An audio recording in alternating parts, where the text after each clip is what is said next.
He has just announced a major staff change in his White House, tweeting just seconds ago, "I am pleased to inform you that I have just named General/Secretary John F. Kelly," that is the Secretary of the Department of Homeland Security, "as White House Chief of Staff. He is a great American, ...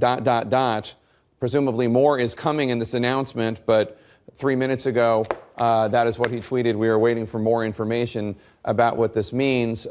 Obviously, Reince Priebus was, until 3 minutes ago, as far as we knew, the White House Chief of Staff. Let us go to Sarah Murray at the White House now, who can tell us more on this breaking story. And Sarah, so much is announced via tweet these days. One wonders what kind of preparation anybody inside the White House knew about this. What can you tell us?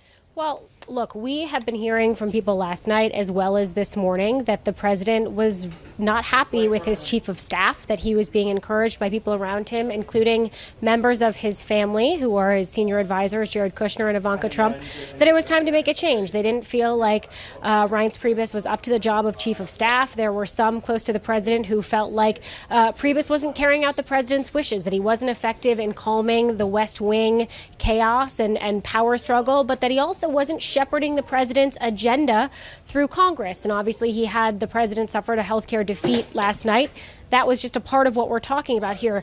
Now, allies that are close to Priebus were insistent today that the chief of staff would be safe. They were insistent that Priebus would not be resigning.